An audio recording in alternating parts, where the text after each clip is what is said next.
오늘 말씀은 베드로의 장모가 화병에 걸려서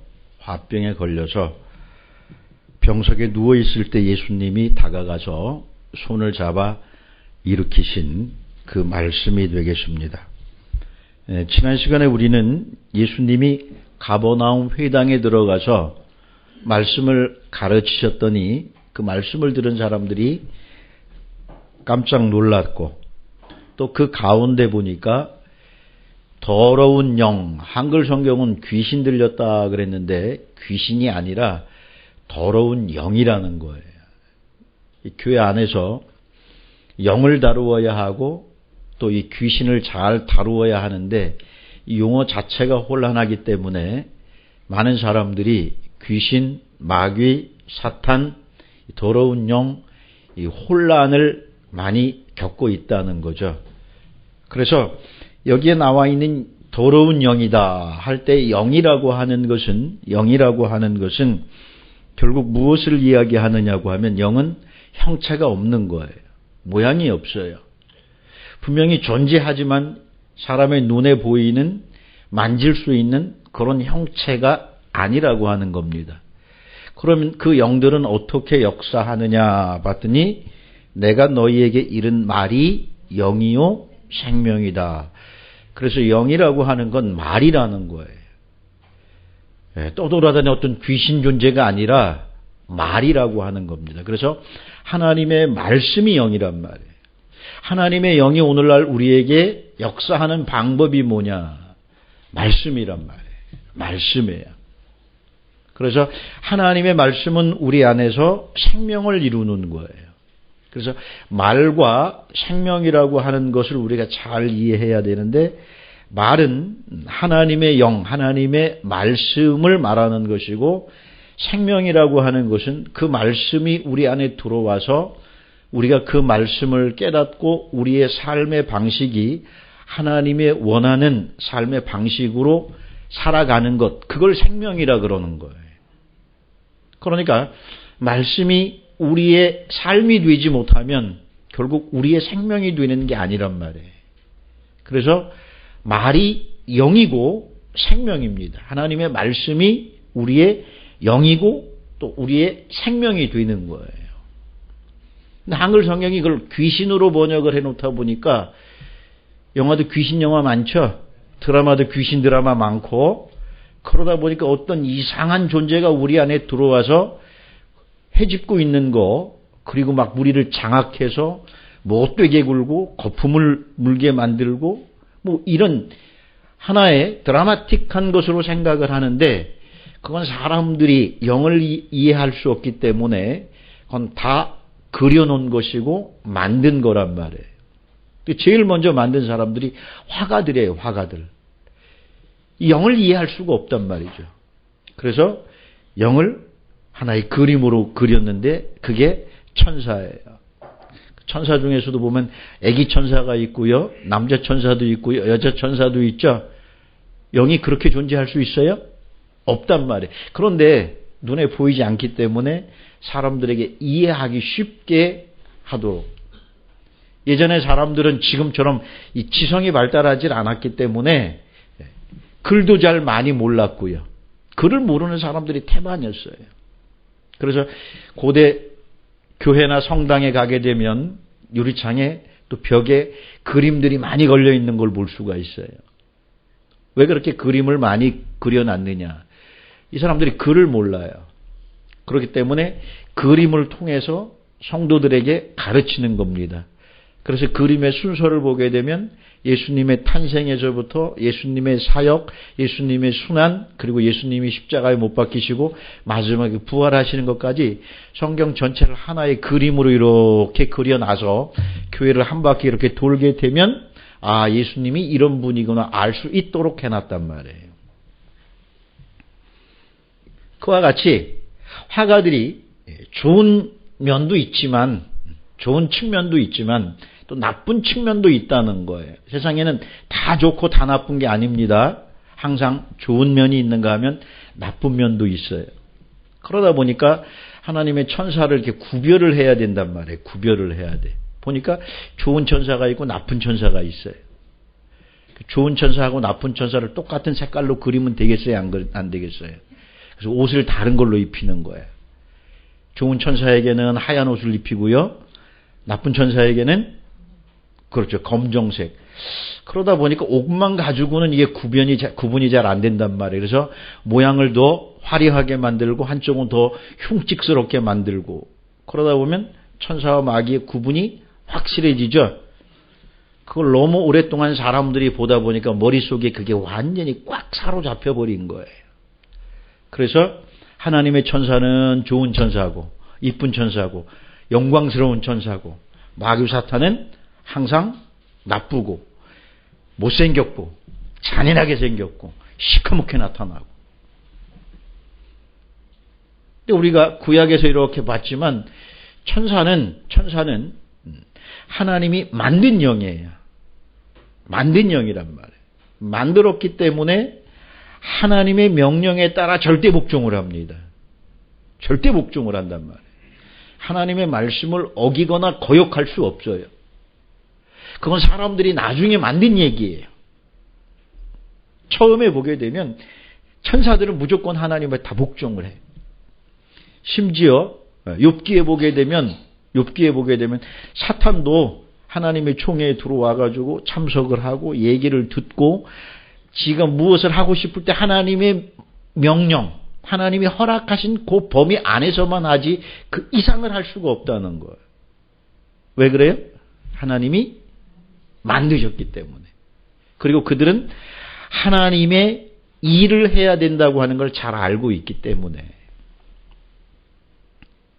그래서 보면 구약에서는 좋은 천사, 나쁜 천사가 없어요. 사람들의 생각에는 그게 있어요. 자, 애굽에서 출애굽할 때 마지막 장자 재앙, 그 10번째 재앙을 실행할 때 그 6월절 밤에 죽음의 천사가 애굽 온 지역을 돌아다니죠. 그때 그 죽음의 천사는 좋은 천사예요, 나쁜 천사예요? 왜 나쁜 천사예요? 하나님의 명령에 따라 지금 애굽에 있는 6월절 어린 양의 피에 참여하지 않은 이 사람들을 지금 다 죽인단 말이에요. 그럼 하나님의 명령을 수행하는 거잖아요. 좋은 천사예요, 나쁜 천사예요? 그런데 이 죽이는 천사를 좋은 천사라고 하기는 조금 기분이 좀 찜찜하죠. 예. 예루살렘 성이 포위를 당했어야 곧 나라가 망할지도 몰라요. 그 위급한 상황 속에서 하나님의 천사가 하룻밤에 포위하고 있는 아수르 군대 18만 5천 명을 다 쳐 죽여버렸어요. 좋은 천사예요, 나쁜 천사예요? 예? 대답이 현찮으셔. 그럼 하나 또 예를 또 듭시다. 다윗이 인구조사를 하느라고 하나님의 하나님의 뜻을 어기고 자기 마음대로 교만하게 이스라엘 전역에 인구조사를 했어요. 그 일이 하나님 마음에 들지 않았어요. 그래가지고 하나님께서 선지자를 통해서 말씀하십니다. 이 일로 하나님이 진노해서 재앙으로 이스라엘 백성들을 치겠다는 거예요. 그리고 난 다음에 하룻밤에 이스라엘 사람들 7만 명을 죽여버렸어요. 좋은 천사에 나쁜 천사에. 아니, 천사는 똑같은 죽음의 천사예요. 하나님이 사망이라고 하는 죽음이라고 하는 건 네가 관장해라. 그래서 그 역할을 맡은 거예요. 다시 말하면 보직을 맡은 거야. 그 일을. 그럼 죽이는 일이 있으면 누가 갈까요? 이 죽음의 천사가 갈 수밖에 없어요. 때로는 애굽 사람도 죽여야 되지만 하나님의 명령에 따라서 때로는 아수르 사람도 죽이고 또 이스라엘 사람도 잘못했으면 7만 명씩 죽인단 말이에요. 누구의 명령에 따라서. 그런데 우리 입장에서 보면 좋은 천사 같기도 하고 나쁜 천사 같기도 하고 우리한테 유리하면 좋은 천사고 우리한테 불리하면 나쁜 천사라 그래요. 이게 사람의 생각이죠. 그래서 그림을 다르게 그린 거야. 그림을 다르게 그린 거야. 그걸 염두에 두고 회당 안에 지금 누가 있어요? 귀신 들린 사람이 지금 한 사람이 왔어. 그럼 쫓아내야 될까? 안 쫓아낼까요? 아니 안내하는 집사님은 뭐 했어? 귀신 들린 자가 회당에 들어오는데 예? 가서 물어보니까 나 귀신 들린지 몰랐다는 거야. 왜 그러냐면 너무 멀쩡해가지고. 우리는 귀신 들리면 어떻게 생각해요? 그래 침을 흘리거나 머리를 산발을 하거나 또 눈동자가 이상하거나 뭔가 해코지를 해야 되는데 이 귀신은 너무 점잖게 회당 예배까지 참석을 하고 있어. 예수님이 말씀을 전했더니 다 알아들어요. 그렇죠? 아니, 도대체 무슨 귀신이길래? 예수님이 그와 대화를 할 때 그가 이야기합니다. 나사렛 예수여. 예수님을 알아보죠? 알아봐요. 당신은 하나님의 거룩한 자라는 것까지도 알아봐요. 자, 회당에 예배하러 모인 사람들이 예수님이 하나님의 거룩한 자라고 하는 걸 알았어요? 몰랐어요? 그들은 몰랐어요. 그냥 말씀만 잘 증거하시네. 또 새로운 말씀인데 그러고 말았는데 귀신은 예수가 누군지까지 알고 있단 말이에요. 그런데 그 다음 말이 중요해. 당신과 내가 무슨 상관이 있습니까? 아는데 뭐가 없다는 거예요? 나 옆집 아줌마 잘 알아요. 나하고 상관 있어요? 없어요? 우리 아는 사람 많잖아요. 나하고 상관 있어요? 없어요? 아는 거예요? 모르는 거예요? 오늘날 사탄의 전략이 그렇다고 말씀을 드렸어요. 교회 안에 지금 귀신이 들려와 있어요. 똑같이 우리와 같이 앉아서 말씀을 듣습니다. 은혜도 받고요. 그 다음에 얼마나 또 이 리액션을 잘하는지 몰라, 귀신 들린 사람들은. 그러니까 목사님들이 다 넘어가. 왜? 다 은혜 받았다고 하고 그날 말씀을 다 알아들은 것 같아. 다 깨달은 것 같아. 이 정도라고 하면 이제 안수집사에서 장로 줘도 되겠다. 무슨 일만 있으면 앞장서고요. 신앙 참 좋게 보여요. 다 알아요. 문제는 하나님과 아무 상관이 없어요. 아무 상관이 없어요. 오늘 교회 안에 앉아있는 많은 사람들이 하나님과 상관 맺기를 원하는 게 아니라 영적인 관계를 맺기를 원하는 게 아니라 그와 상관없이 그냥 하나님을 알고 또 하나님에 관한 지식을 가득 채워서 다른 사람들에게 더 잘 믿는다, 더 좋은 성도라고 하는 신앙인이라고 하는 그런 걸 보이기 위해서 신앙생활하는 그 사람들, 그게 바로 귀신 들린 자예요. 귀신 들린 자가 성전 밖에 있는 게 아니에요. 교회 밖에 있는 게 아니에요. 회당 안에 있었고요. 오늘날에도 교회 안에 있단 말이에요. 그럼 그 귀신은 어떤 귀신이냐? 우리가 생각하는 귀신은 너무 저질적인 귀신이야. 그러니까 침이나 흘리고, 그러니까 욕이나 하고, 거품이나 물고, 이상한 짓 하지만 요즘은 귀신들도 작전을 상당히 고도화시켜가지고 아주 보통 사람들이 알지 못할 정도로 이렇게 그들은 발전했어요. 성경 공부하자는 겁니다. 앞장서서 성경 공부하자 그러는 거예요. 얼마나 잘하는지 몰라요. 그러나 단 한 가지 그들에게 할 수 없는 게 뭐냐? 하나님과 상관 맺기를 원치 않는다는 거예요. 영적 관계 맺으려고 하지 않는다는 거예요. 오늘날 젊은이들 사이에서 보게 되면 결혼을 기피하는 상황이 있어요. 그렇죠? 연애는 좋은데 결혼은 싫다는 거야. 그래서 수많은 남자들을 만나고 여자들을 만나고 아주 연애하는데 열을 올립니다. 그럼에도 불구하고 결혼은 안 하겠다는 거야. 왜 결혼 안 하는 이유가 뭐냐 그랬더니 결혼을 하게 되면 책임져야 될 게 너무 많고 해야 할 일이 너무 많대. 그렇기 때문에 그건 결혼은 no, 연애는 yes라는 거예요. 자, 우리가 볼 때 어때요? 건전하고 바람직하죠? 아니, 한때 우리도 그런 걸 꿈꿨어요. 왜냐하면 시집과 관련된 일들이 너무너무 지긋지긋해가지고. 그래도 신랑은 그냥 내가 선택하니까 한 거니까 어쩔 수 없이 봐주겠는데 이 시집 식구들은 이게 보통이 아니란 말이야. 그렇죠? 그러니까 결혼한 걸 후회하기도 해요. 왜? 이 상관관계 때문에 그래요. 상관관계 때문에. 그런데 결혼이라고 하는 것이 남편과의 관계뿐만 아니라 모든 시댁과 또 처가집과 관계를 맺는 것처럼 결혼을 하게 되면 상관관계를 맺게 되면 복잡한 일들이 많이 생기고 또 해야 할 의무들, 내가 원치 않은 것들까지도 많이 생긴다는 거예요. 그렇기 때문에 젊은이들은 결혼을 안 하는 거고 기피하는 거고 오늘날 성도들은 하나님과 영적으로 상관관계 맺는 걸 원치 않는 거예요. 똑같은 현상이에요. 왜냐하면 하나님께서 우리 안에 들어오시면 그 양반은 절대 가만히 안 계셔. 우리의 사는 모든 삶의 방식 한 가지 한 가지부터 다 챙기고 간섭하시고 올바르게 인도해 주시기 때문에 시어머니는 약가야. 에? 똑똑한 시어머니는 약과란 말이에요.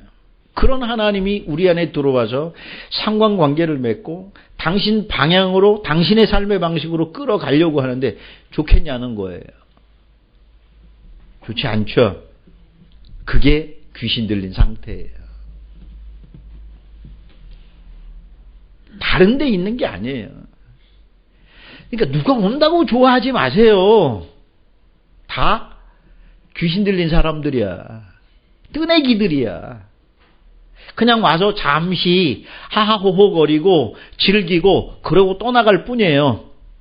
어제 만났던 여자친구가 내일은 안녕 빠이빠이 하는 것처럼. 그들의 마음속에는 누구와 진실한 관계를 맺고 일생을 함께 가야 된다고 하는 이런 생각이 없는 것처럼 오늘 성도들에게도 우리가 하나님을 모시고 일평생 하나님을 모시고 섬기겠다는 생각이 없고요. 교회에서도 사실 그런 걸 가르치질 않아요. 죄송하지만. 그냥 같이 모여서 즐기다 헤어지자는 거죠. 그게 귀신 들린 거예요. 예수님이 꾸짖죠. 책망하셔요. 그건 신앙이 아니라는 거예요. 네가 하나님 아무리 많이 알아도 입에서 기도가 청산유수처럼 흘러나오고 말만 하면 하나님이 입에서 끊임없이 튀어나와도 그건 올바른 신앙이 아니다. 그래서 예수님이 참된 말씀을 가르쳐 준 거예요. 그랬더니 사람들이 받아들일 때 뭐라고 이야기하냐. 권세 있는 새 교훈이다 그러죠. 새 교훈이란 말. 그 권세는 어떤 권세 있어요? 바로 이 악하고 더러운 영, 이런 생각들, 사람들이 가지고 있는 이 고정관념이라고 하는 잘못된 말씀들을 완전히 내어 쫓을 수 있는, 깨트려 줄 수 있는 그런 거란 말이에요. 그래서 권세 있는 새 교훈이 나오는 거예요. 우리는 은연중에 신앙생활을 참 오랫동안 하면서 하나님이 말씀이 아닌 것에 대한 고정관념들을 많이 가지고 있어요.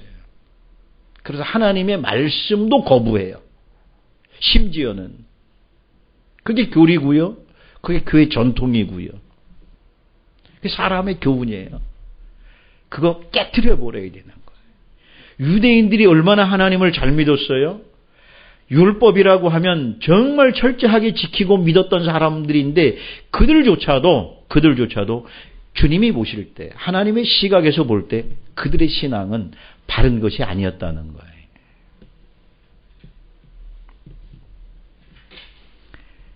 주님의 말씀, 권세 있는 새 교훈에 순종하세요. 그러면 여러분 안에 있는 고정관념들이 깨져요. 하나님 말씀 아닌데 말씀인 것처럼 여러분 안에 자리 잡고 있는 것들이 깨져야 된다는 거예요. 그런 것들이 하나님과 깊은 영적 관계를 맺는 것을 방해해 왔기 때문에. 이 사건을 끝내고 예수님이 어디로 가시느냐. 이제 베드로의 집으로 가는 거예요. 베드로와 안드레의 집으로. 제자 야고보, 요한을 데리고. 그 집에 갔더니 어떤 일이 일었어요? 그렇죠. 이 장모님이 열이 펄펄 끓고 열병에 걸려가지고 지금 자리를 보존하고 누워 계신 거예요. 본문에 보니까 사람들이 왜 그렇게 됐는지 자초지종을 다 예수님한테 얘기를 해주죠. 그렇죠? 근데 마가복음에서는 바로 귀신 들린 자를 치료한 다음에, 귀신을 쫓아낸 다음에 바로 이 사건이 나와요. 마가복음의 특징은 그냥 사건을 연속적으로 기록을 해요. 예수님이 어떤 일을 하신 분인가가 중요하기 때문에. 그런데 똑같은 말씀을 기록한 마가는 그 중간중간에 의미를 전달해요. 왜 이렇게 되었느냐? 이것이 무슨 의미를 가지고 있느냐? 그래서 교훈을 중심으로 마가는 기록한 거예요. 어떤 분들은 그래요. 사복음서, 특별히 공관복음, 마태, 마가, 누가는 거의 비슷한 것을 기록했기 때문에 하나만 보면 된대. 나머지 둘은 필요가 없대. 그럼 하나님께서 뭐하러 마태, 마가, 누가 세 가지 공관복음을 다 기록했을까요? 1번, 책을 좀 두껍게 만들어서 좀 비싸게 팔려고. 그래요? 아니란 말이에요. 다 의미가 있어요. 다 뜻이 있어요. 왜 그렇게 했는지. 그래서 마태복음을 보니까 마태는 8장에, 마태복음 8장에 이 사건이 나오는데 그 전에 가장 중요한 마태복음 5장, 6장, 7장 산상수훈을 먼저 기록하고 그 다음에 8장에 가서 이 이야기를 하는 거예요. 그러면 왜 5장, 6장, 7장, 마태복음 5장, 6장, 7장을 먼저 쓰고 베드로의 장모 병을 고쳐준 것으로 기록했느냐? 산상수훈은 천국 이야기죠. 천국이 어떤 사람들의 것이고 어떤 사람들이 지금 천국 안에서 살고 있는 사람들이냐, 그 천국과 천국에 합당한 사람에 대한 이야기를 산상수훈은 기록하고 있어요. 그래서 옛사람에게 말한 바 5장은 그렇게 시작이 돼요. 처음에 물론 복 있는 사람 팔복 이야기 하지만 그 뒤에 보면 옛사람에게 말한 바, 율법은 이렇게 말했지만 나는 너희에게 이렇게 말한다. 너희가 하나님의 말씀을 지금까지 잘못 알고 있고 오해하고 있었던 이유는 뭐냐? 하나님의 말씀을 너무나 너희 수준으로 축소시켰다는 거예요.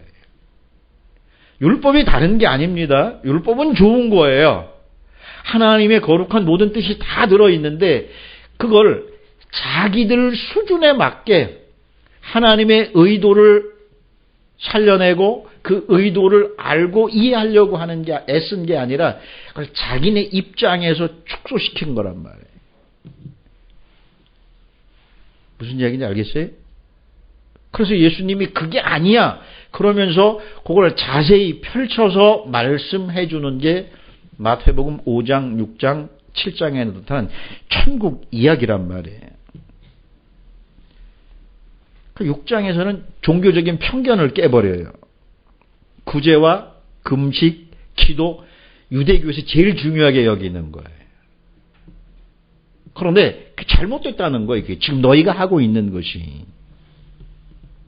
그래서 이 구제, 기도, 금식 이걸 통해 가지고 그들이 한 건 뭐냐? 사람들에게 자기가 얼마나 의로운 사람이고 하나님의 말씀을 잘 지키는 사람인지 그걸 보여주고 사람들의 칭찬을 받기 위해서 그 짓을 한 거예요. 그래서 예수님이 그게 아니라 기도할 때는 어디 들어가서 해라? 골방에 들어가서 해. 구제할 때도 은밀하게 해. 사람에게 보이려고 하지 말고 하나님께 보이려고 해. 금식할 때에도 지저분한 모습으로 하지 말고 기름 바르고 깨끗이 단장하고 이건 하나님과의 관계니까.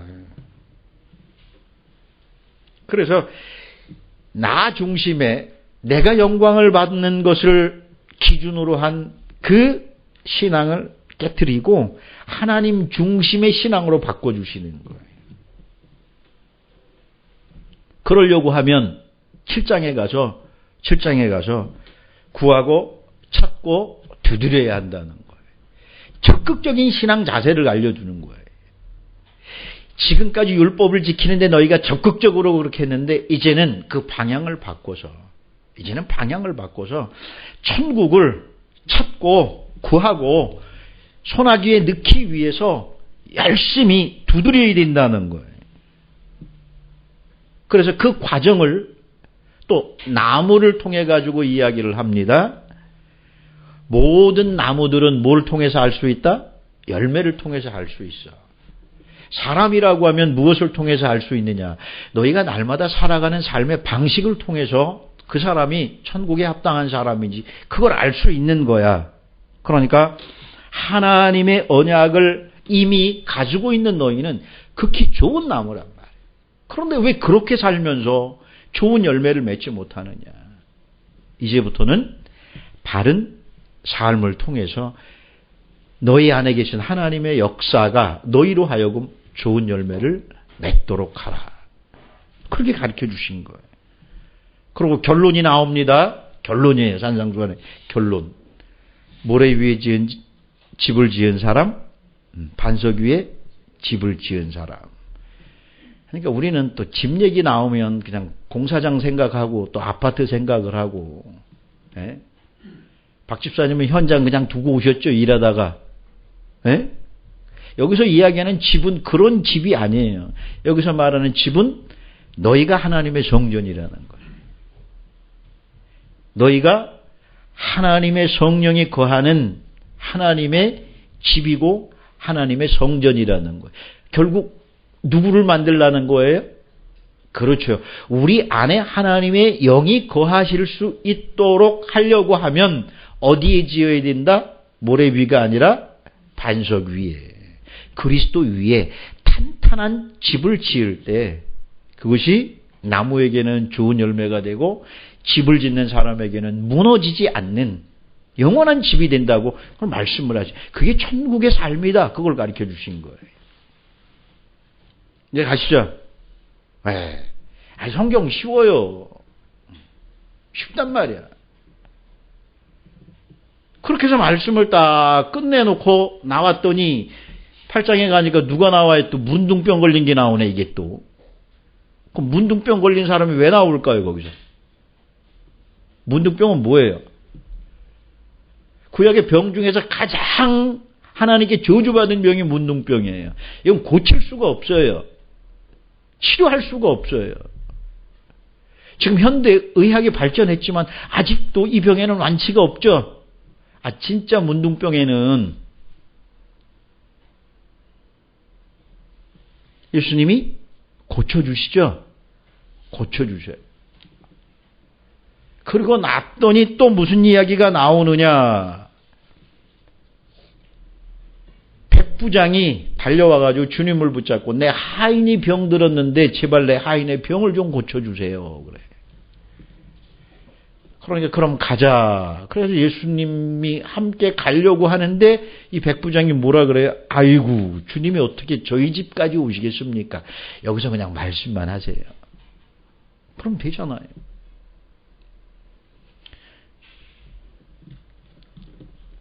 여러분 같으면 어떻게 하겠어요? 어떻게든 주님을 끌고 가야죠. 그래요, 안 그래요? 예. 목사님 와서 기도 좀 해달라는 거. 지금 바빠요. 지금 다른 일이 있어. 그랬더니 그거 와가지고 기도 안 해줬다고 삐친 거야. 우리 목사님은 별 관심도 없고 사랑도 없고 내가 뭐라고 하면 듣지도 않고. 이 백부장은 그게 아니라 주님, 저도 다른 사람 밑에 있기 때문에 그냥 말씀만 하시면 다 됩니다. 그게 권세예요. 그게. 예수님이 그런 하나님의 아들로서 모든 권세를 가지고 있는데 여기서 말씀하시면 그까지 시간이 문제입니까? 공간이 문제입니까? 말씀하시면 되는 거 아닙니까? 그랬더니 예수님이 그래. 아쭈 이거 봐라. 뭐 이런 게 다 있지? 한 번도 이스라엘 사람들에게서는 본 적이 있어요? 없어요? 없어요. 이 백부장이라고 하면 이방인이에요. 왜? 로마 군대에 100명을 거느린 지금으로 하면 중대장 정도 되는 거 사람이거든요. 그런데 어떻게 이런 믿음이 생겼지? 그러니까 믿음이라고 하는 건 여러분이 성경을 열심히 공부한다고 믿음이 생기는 게 아니에요.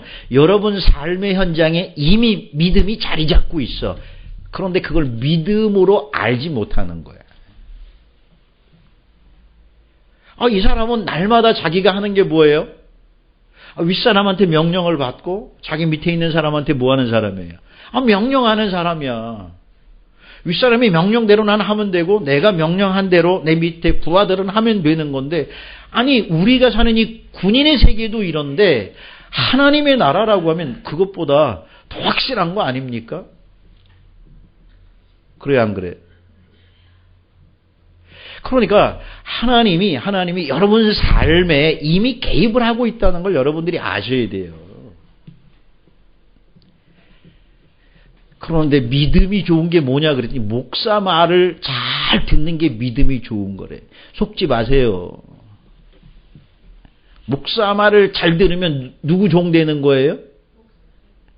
목사 꼬봉 되는 거예요. 꼬봉. 전 그래서 우리 성도들 내 꼬봉 안 만들잖아. 그렇죠? 여태까지 여러분이 신앙생활 하면서 목사님 말씀 잘 듣고 순종했잖아. 그래서 제 후배는 보니까 목사가 전화만 하면 득달같이 뭐 차가 필요하면 차 가지고 오고 하던 일 다 접고 와가지고 그냥 그 목사 시종을 다 들어요. 집에 무슨 일 있으면 집에 일 다 봐주고 사택일이니까 목사님 개인의 일부터 교회 일부터 그냥 자기 일보다 우선 그 일을 다 하는 거예요. 왜? 목사 입에서 말이 나왔으니까. 그걸 다 믿음 좋다 그래요. 근데 제가 볼 땐 그 믿음 좋은 게 아니라 너 목사 꼬봉이니? 내가 그랬어요. 너 심부름꾼이야? 가방 못지라 그러죠? 아니 학교 가도 있잖아. 캡, 짱이라 그러죠? 그 밑에서 가방 들고 다니고 또 말하면 듣는 애 있잖아. 신앙생활은 그게 아니란 말이에요. 그래서 자기 생각, 자기가 알고 있는 믿음을 주님 앞에 말씀드리 주님이 그 얘기를 하시는 거예요. 내 믿음대로 되는 거다. 그렇죠? 신앙은 내 믿음대로 되는 거야. 목사의 말대로 되는 게 아니야. 너를 부리려고 하는 사람이 부리는 그대로 되어지는 게 믿음이 아니라 이미 너희 안에 역사하시는 하나님의 믿음이 그게 그대로 되는 거야. 그걸 알려주시잖아요. 오늘 목사님들 제 설교 들으면 열 많이 받겠네. 그죠? 성도들은 좀 속이 후련하고요. 그죠? 저는 그런 차원의 이야기를 하는 게 아니라 믿음이 뭐냐? 믿음을 어디서 찾아야 되느냐? 그걸 얘기하는 거예요. 그걸 모르는 사람들이 다 목사가 되려고 하는 거예요. 다 신학교 가면 믿음이 좋아지고 거기서 믿음의 원리를 찾을 수 있는 줄 아는데 하나님은 그게 아니라 너희가 어디서 무슨 일을 하든지 그 안에 하나님의 믿음의 원리가 다 있으니까 그걸 발견해서 그대로 살면 그게 바로 신앙이고 믿음이고 하나님께서 이루시는 그 일이라고 하는 걸 우리에게 알려주신 거예요.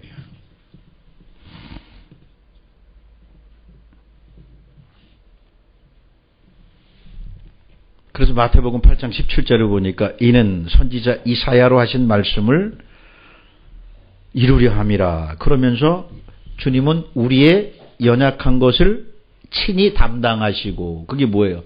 병든 것이고 부족하고 연약한 거 담당하시고 우리의 병은 또 어떻게 하셨어요?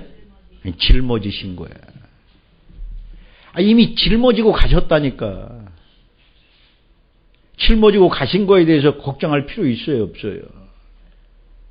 그러니까 병든 거에 대해서 귀신 들린 거에 대해서 겉으로 나타나는 표적에 관심을 갖지 말고 마태처럼 이것이 지금 무엇을 말하기 위해서 이런 얘기들을 하는 것인가 그걸 보라는 거예요.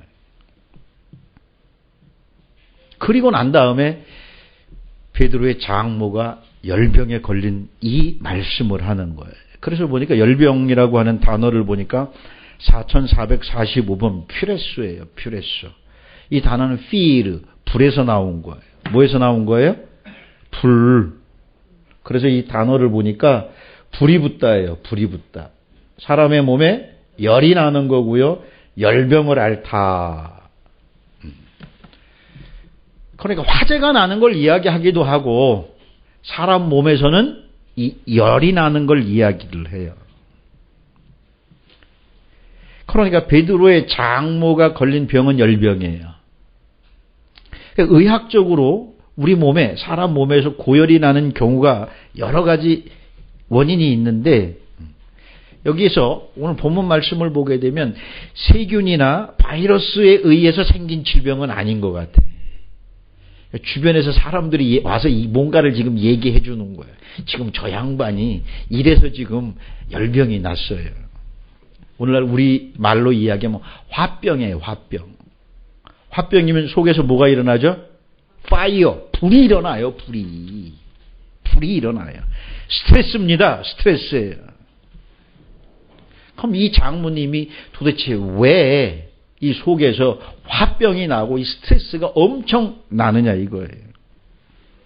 우리가 이미 베드로의 성격에 대해서는 공부했잖아요. 굉장히 적극적인 사람입니다. 활동적인 사람이에요.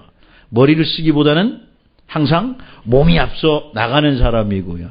또 책임감도 굉장히 강해요.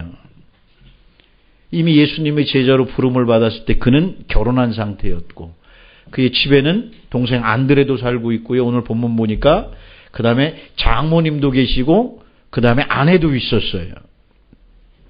그 당시에 주로 대가족이에요. 대가족. 그런데 남자들은 결혼을 하게 되면 자기 아내와 함께 분가를 합니다. 그러나 장남은 그 집안 전체를 책임져야 됐기 때문에 분가를 하는 게 아니라 아버지 집에서 그냥 사는 거예요. 부모님 모시고.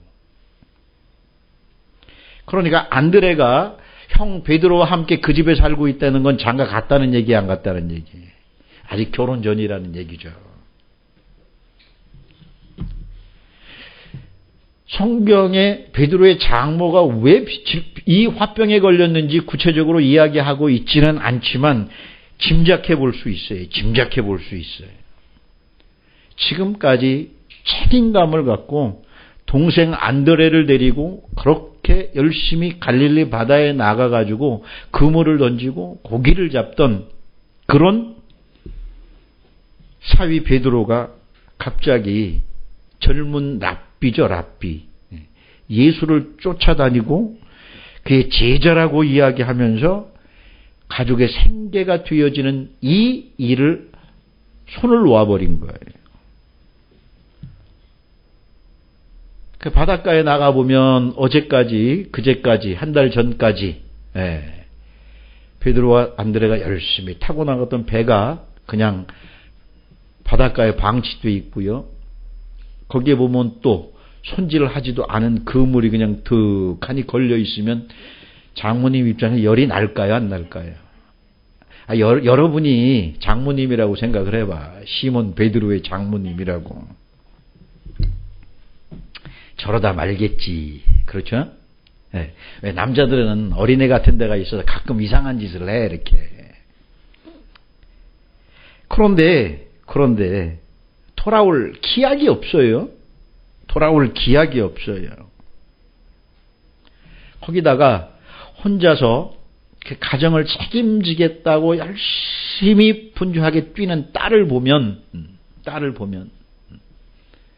마음이 좀 짠하기도 하고요. 전라도 말로. 그죠? 또 부지런히 또 도와보기도 하는데 남자가 앞장서서 가게를 책임을 져도 그 시대에는 가난을 면키가 참 쉽지 않았던 시대예요. 그런데 갑자기 두 남자가 예수의 제자가 되어가지고 저렇게 허송세월을 하고 있고 안에서는 아내들이 그냥 동동거리면서 딸과 장모가 아내와 장모가 열심히 일을 해보지만 진전이 있어요? 없어요? 없어요. 그러니까 화병에 걸리지 않을 수가 없어요. 이 상황이 되면.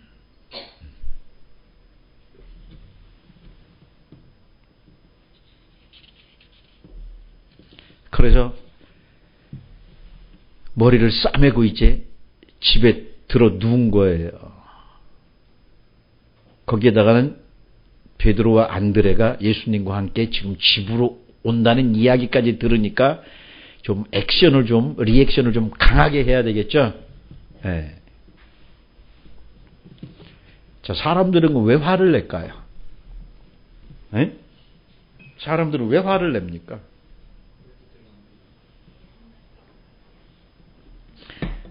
뭐 인터넷 들어가서 보니까 별의별 얘기가 다 나와요, 그냥. 종류도 다양하고요. 근데 한마디는 그거예요. 내 마음대로 되지 않아서 화가 난다는 거예요. 남편이 아내에게 화내는 거, 아내가 남편 뜻대로 하지 않았고, 역시 반대로 아내가 남편에게 화를 내는 것도 남편이 아내의 뜻대로 하지 않았기 때문에 그래요. 부모가 자녀에게, 자녀가 부모에게 화를 내는 경우도 마찬가지예요. 그런데 보면 내 마음대로 해줄 사람, 내 뜻대로 해주는 사람은 이 세상 어디에도 없어요. 그렇죠? 네. 아니, 열심히 또 해주려고 노력을 해요. 아내가 혹은 남편이. 그런데 보면 어제는 좋아하던 일을 오늘은 갑자기 그걸 가지고 또 승질을 낸다? 네? 아니, 어제는 좋아했기 때문에 오늘 똑같이 또 했는데 그걸 가지고 승질을 내면 나보고 어떡하란 얘기야. 여자들이 변덕이 심해서 그래, 그죠? 박 집사님 동의했어.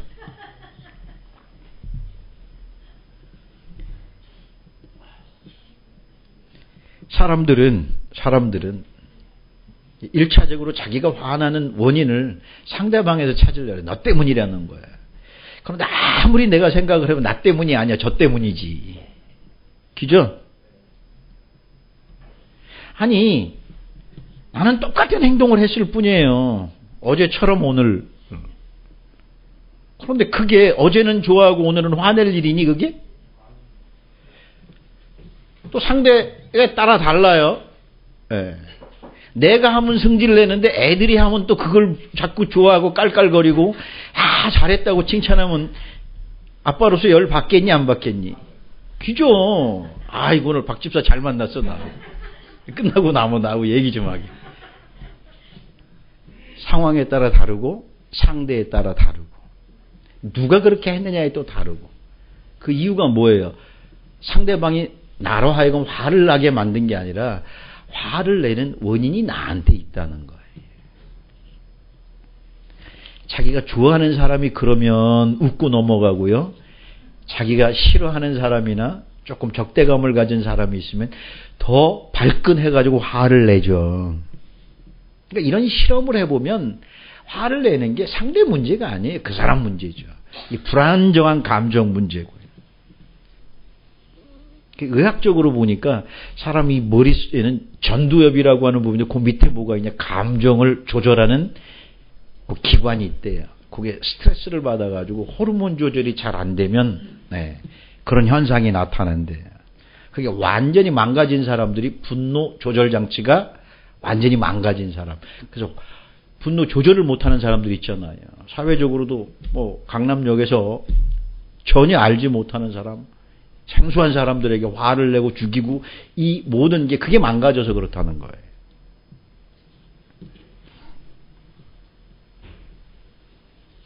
그래서 화가 나고 그래서 스트레스를 받고 그래서 방방 뜨는 거예요. 그래서 이거 어떻게 해결할까요? 해결 방법을 보니까 거의 미봉책만 이야기해 줘요. 첫 번째, 하던 일을 잠시 쉬고 멈추고 좀 여행을 하시니 취미 생활을 하세요. 또 괜찮다고 하면 마음 수련원 같은 데 들어가 가지고 마음을 좀 수련하는 것도 괜찮다는 거예요. 적절한 운동, 독서, 심하면 신경 안정제나 항우울제음과 같은 약을 복용하시고 그다음에 머리에 전기 충격을 주는 게 있대요. 전기 자극을 줘가지고 그 사람으로 하여금 그 화, 그 다음에 분노가 가라앉혀주는 그런 작용도 있대요. 근데 그렇게 하면 뭐 조금 지나면 다시 또 어때요? 그렇죠. 가장 일반적으로 권하는 게 이걸 해결할 수 있는 두 가지 방법을 이야기해 주는데 가장 좋은 방법은 머리를 쓰는 방법과 입을 쓰는 방법이 두 가지가 나오더라고요.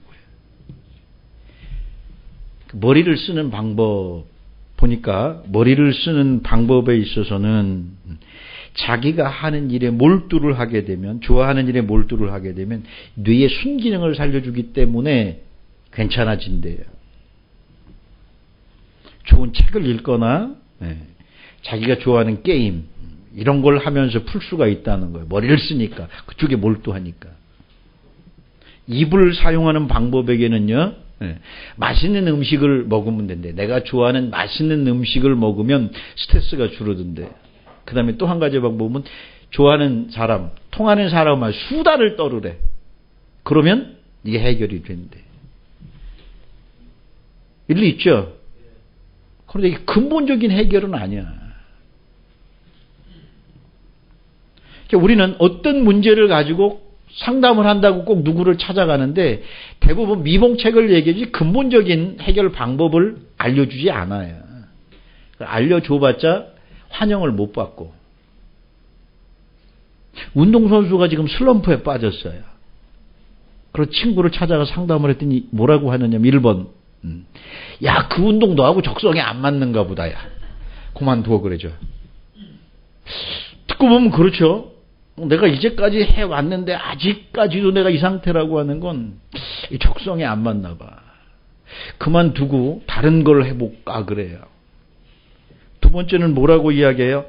야, 너무 운동에만 집착하지 말고 좀 쉬어. 훈련도 좀 쉬고 모든 걸 좀 다 내려놓고 휴식을 좀 가져봐. 그 다음엔 좋아질 거야. 괜찮은 방법이죠. 근데 세 번째 사람을 찾아갔더니 뭐라고 얘기하냐면 네가 하는 운동에 좀 더 전문성을 갖기 위해서는 이론적인 거 공부도 좀 해야 되고 지금 네가 훈련하는 방법에 대한 여러 가지 과학적인 검증과 데이터를 통해서 좀 더 몰두해가지고 이걸 극복하고 넘어가 버려 그래. 어떤 게 가장 좋은 방법이에요? 말로는 3번이지. 제일 좋은 방법은 1번이라니까 포기하고 때려치는 게 제일 좋고 두 번째는 조금 쉬었다가 다시 한번 해보는 게 있고 세 번째 하려고 하면 이건 보통 도끼가 없으면 사람이 독이 없으면 이거 안 돼. 이건 악으로 깡으로 하는 거야. 죄송합니다. 목사가 악으로 이런 얘기해서 진짜 악으로 깡으로 아니면 안 되는 거예요. 그러니까 우리가 근본적인 해결책이 옳다는 건 알죠. 자, 이제 예수님의 방법이에요. 예수님이 베드로의 장모에게 다가가서 손을 잡고 일으켰어요. 그랬더니 일어났어요. 그 다음에 뭐 해요? 한 방에 해결 다 됐죠.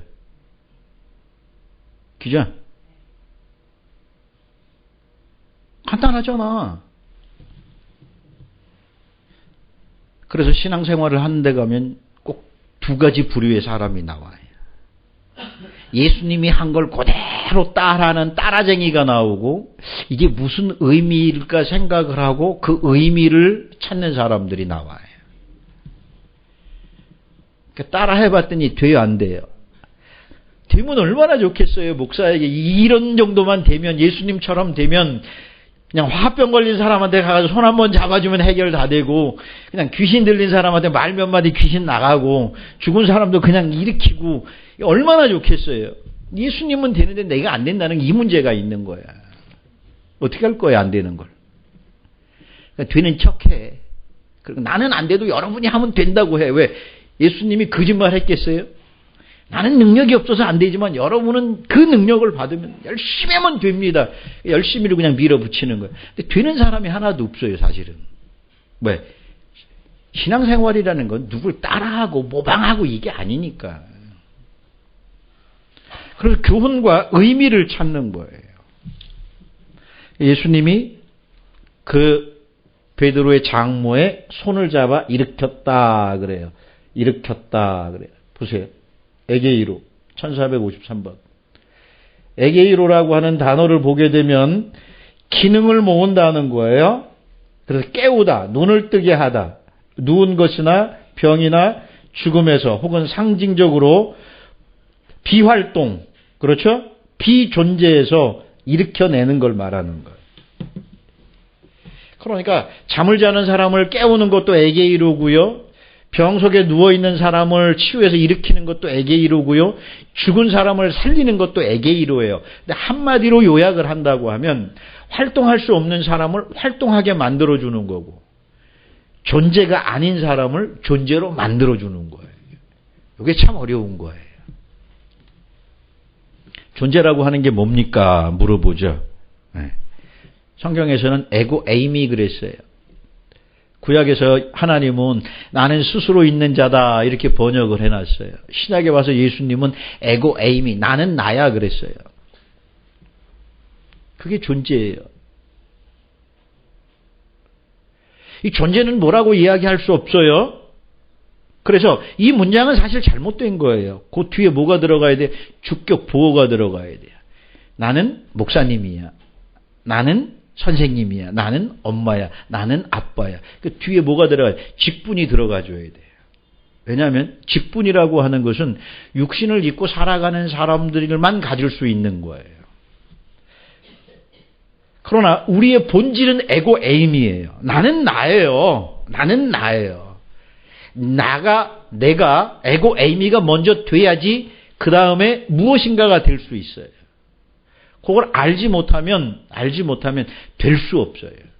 그래서 예수님이 나는 선한 목자다 그러죠. 예수님이 에고 에이미이기 때문에 나는 목자가 될 수 있어 너희에게. 예수님 혼자서는 에고 에이미예요. 너희와 만나면 선한 목자예요. 배고픈 너희에게는 생명의 떡이에요. 생명이 없는 너희에게는 생명의 피가 되고 언약이 되어야 돼요. 그래서 내가 내 살이 너희의 영원한 양식이 되고 하늘 떡이 되고 피가 새 언약이고 뭔가 자꾸 설명을 하는 거예요. 이 존재라고 하는 얘기는 참 어려운 거기 때문에 그래도 얘기를 해야 되겠죠. 그래 원래 나는 나예요.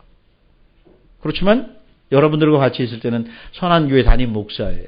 아내와 있을 때는 아내의 남편이고 애들과 있을 때는 애들의 아빠고요. 그렇지만 내 자신은 변함이 있어요? 없어요? 없어요. 나는 나죠 항상. 네? 네. 근데 베드로의 장모가 그걸 모른 거야.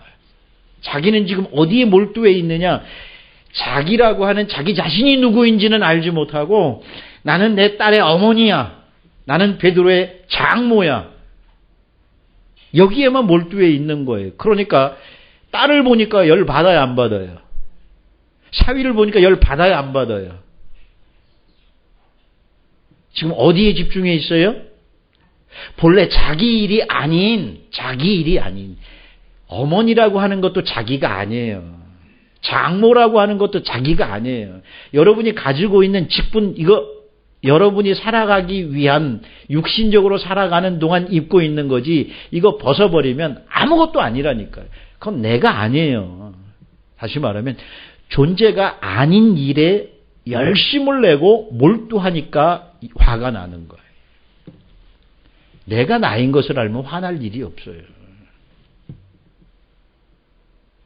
그렇죠? 엄마로서 아이들을 보니까 화가 나는 거예요. 부모로서 자식을 보니까 화가 나는 거예요. 왜? 내 마음대로 안 되잖아요. 내가 원하는 대로 안 되잖아요. 부정적으로 이야기하니까 이게 화가 나고 병까지 간 거지만 긍정적으로 이야기할 때 이 화라고 하는 필, 이 불은 사람 속에서 일어나는 에너지예요. 열정이란 말이에요. 열정이 없으면 뭐도 없어요. 화내는 일도 없어요.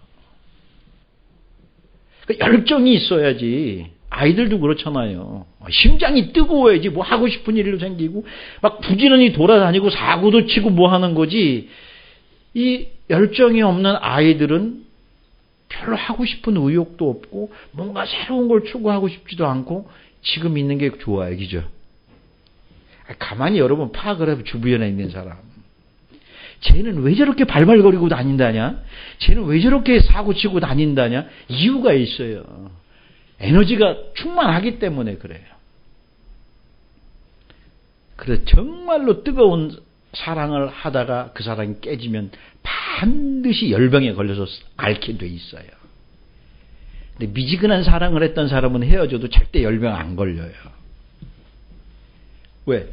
그것이 내일인 줄 알아서 최선을 다했는데 알고 보니까 내일이 아니라는 거예요. 일어나서 보니까.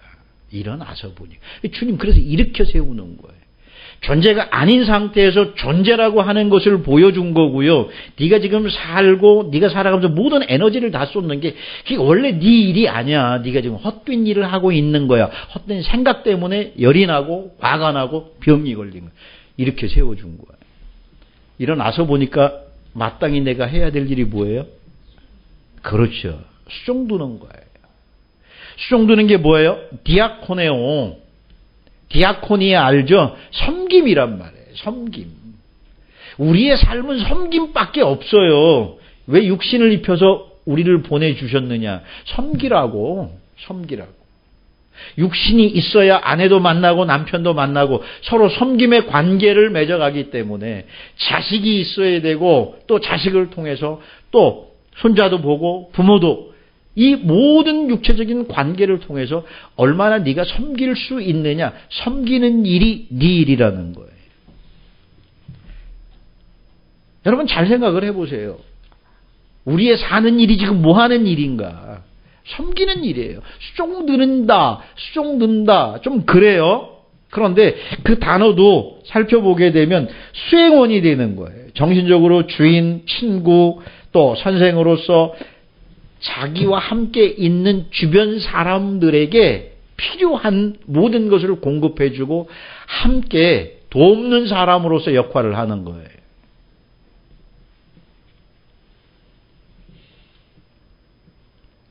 깨닫고 보니까 우리 존재라고 하는 사람들은 하나님의 자녀들은 누구를 옆에서 도와줘야 되고 누구를 쏙들어야 되고 누구와 함께 있으면서 교제하고 이 모든 관계성을 맺어 나갈 것인가. 그걸 위해서 그것 때문에 에고 에임이라고 하는 그 뒤에 주격 보어가 붙는 거예요.